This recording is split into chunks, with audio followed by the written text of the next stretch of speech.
Hello everyone, welcome back to my channel. It's your girl Planner Lex. If you could see the number of planners I have around me right now, you would literally think I'm insane. But we're here for a reason, and that reason is to reflect on 2021. It is literally Christmas Eve. No, it's not Christmas Eve, it's New Year's Eve. And even though I wanted to get this particular video done sooner, I actually also filmed a different version of it, I would say a month ago now. I believe that I just had one more lesson to learn literally today before I could do this video efficiently. So, divine timing, here I am doing it one more time, most authentically, given that tomorrow is January 1st. So I want to try to keep it brief, but also explain in as much detail as I can what the heck has been going on. I'm sure you guys are like, she had no videos the entire year and then all of a sudden released like 3 almost within days of each other. I can explain. So let's kind of take a step back. Let's flash backward to January 1st, 2021. So I pretty much felt like I was gonna stay, as far as I can remember. You could probably, if you want to fact check me, see what the heck I was talking about last year. But as far as I remember, I was just like into A6 and deciding to continue it. Not much of a change as far as systems was going. But as you can see with this flip, the beginning of the year, I did not plan. Look at all these empty months. And we'll stop there because in May I did start to pick up again. But I would say for the first couple of months of the year, life got real funky, and therefore the planner situation got a little funky too. One of my top lessons, I would say, and I wrote these down, so I'm referring to some notes I have. I said, embrace the funk. Is it a funky planner setup or a funky life? Either way, it stinks. You can't cover it with perfume. Clean it, deep clean it, and get to the deeper dirt. And so that's what I had to do for the first couple of months. I had some unexpected things, and I'm a true believer that kind of bringing negativity in the beginning of the year can totally carry over for the whole year, unfortunately. No mistakes, just lessons. And one of those lessons being, besides the life stuff, I also was distracted by those life things and ended up not setting serious goals. So this is what 2020 looked like for me. I'll remove that so you can see better. This was what setting goals looked like for me in 2020. And I actually I was pretty happy with my ability to achieve some of them. So I did that in 2020. And in 2019, I did the same thing. So that was 2 years of getting real serious when it comes to my goals, and it worked. So 2021, I have no goal list to show you because I didn't do it. Life got crazy, like I said. Relationship stuff, disappointments, lessons, repeated lessons, toxicity, the loss of a friendship, one of my closest and main best friends. That friendship ended. A hopeful relationship didn't work out. And those things at around the same time, coupled with the lack of planning that I did in the beginning of the year, I was just like done with planning. But on the bright side, it led me to kind of transition from what I was doing in previous years and trying something new-ish. One of which was my Hobonichi A6. Now I've had this one a few years back, but as I'm gonna just quickly flip through, I used it pretty consistently for the entire year. And I purchased it probably around March, because again, first couple of months I did not plan at all whatsoever. I was in the fields, couldn't pick up a book. But in March, I was just like, okay, I need to start planning. So I'm just gonna keep it simple and buy something that I can just like write down what I need for the day and call it a day. So that's what I did, and the consistency shows that it worked for me. So I'm happy with that. Eventually I ended up getting a cover for it, and this is the one. I just took it out because I have my new planner for 2021, which I'll talk about later, or maybe in a part 2, depending on how much I talk. But yeah, so that worked out for me, and all that was because I was in a funk. So even though funks are funky, they can actually force you to make the necessary changes. And so I'm totally proud of that. So this was my daily planner, and for a while, even my main planner, until I was able to kind of get back in the swing of things with my ring bounds. So I'll put that off to the side. We're just gonna keep processing all these planners here to explain how things were. Before I kind of got like back in the swing of things as well, I also got into journaling, and using just regular notebooks more. So at some point I picked up these 3 notebooks from TJ Maxx or Marshalls or one of those, and I use the notes ones for like videos or books, lists for lists, and thoughts was really important. This was what I was using to process my thoughts and share them with my therapist. So this was, I think, the 2nd year that I worked with a therapist.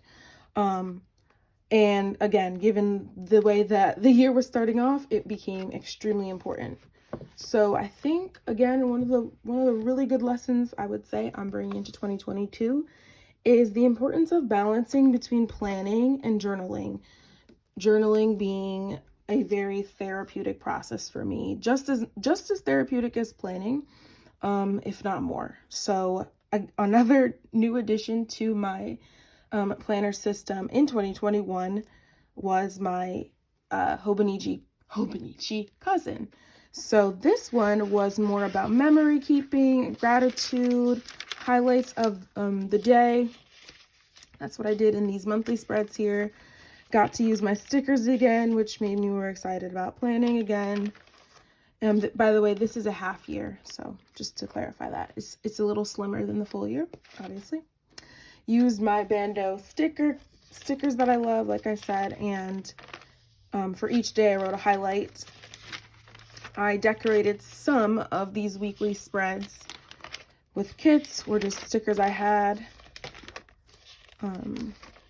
Some weeks I really went hard, others I didn't touch it.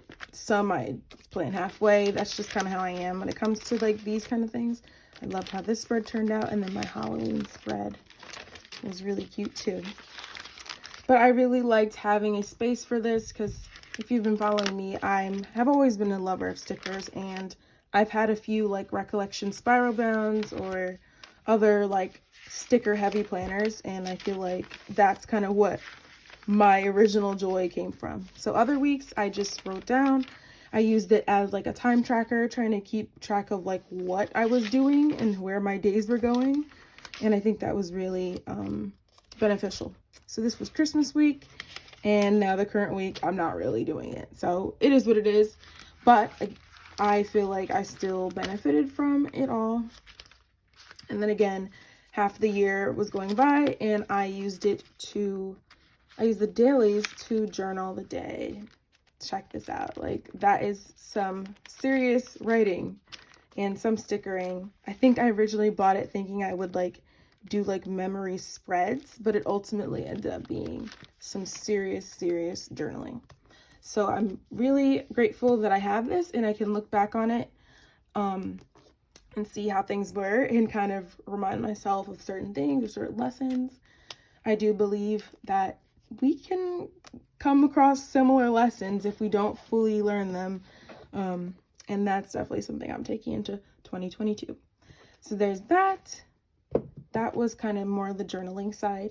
And just to finish up with the notebook stuff, this is my B6 Stylogy because I just wanted to try out the size and I love it. So this is more of like an ideas and brain dumping notebook. Okay, but back to planners. So eventually I was able to kind of get back in the swing of things, and I want to say that was around May.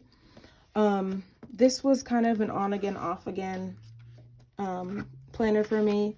In previous years, it has always been like a, I think I called it dirty planning or something like that back in the day. And it has always worked for me. It would still work for me if I wanted it to, but I ultimately decided not to bring this into 2022 with me. I realized what I really liked the most was the space, but otherwise I kind of just can't walk away from rings. So what I decided to do, and I'll talk about that as far as my new 2022 lineup, I have added a bigger monthly so that I can get the same benefits. But this kind of was similar to the Hobonichi for me. It was a space to just kind of get the junk out, but cared a lot less about like how things looked. So there was that. And I don't know if you could tell, but I also started to dabble in astrology a little bit. So I also started to mark certain transits that were happening to me, because I think around March, when things were going crazy in my life, I was just kind of like, I need some sort of way to process this. Of course, I'm a Christian as well, so that's, Jesus is my main dude, but I also felt like I was starting to kind of see certain patterns, and I knew that astrology would kind of help me process it in a logical way. Everyone has their own beliefs, of course, but I found it to be very beneficial, at least in the sense of not horoscopes, but just kind of studying my birth chart. And we can talk about that if you want some more. I have definitely incorporated it into my planning, but that's what you saw in that disc down there. Anyway, now to just finish off with the 2021 setup. You guys know, like I said, I was in my A6 rings the most. That was really my main planner. It's set up right now for Christmas. If you haven't seen that flip, go ahead and watch it. I'll probably link it down below. It's my main thing. Like, I love this thing. I love the size. It's perfect. However, the itch to be in personal size has grown on me. Luckily, I did have and still do have my finances set up in here in my Louis Vuitton monogram agenda in MM, in case you're wondering. And so I do get a little bit of that personal size joy from this planner. This is a new dashboard for me. I absolutely love it. It's from Minted Sugar, but otherwise everything else is the same as what I've been showing you. These dividers are from Sesavi. These bottom ones are cloth and paper. And in the back here, I have my cash envelope system. And otherwise it's just like, oh, sorry about the camera shake. It's inserts from Paper Tests, her finance bundle. It's been working really great. And again, it gives me that personal size love without me having to completely switch over. Just to kind of quickly touch on the finances again, this system worked great for me. It has been for now 2 years, and I'm going to continue into 2022. Same system. If it ain't broke, don't fix it, right?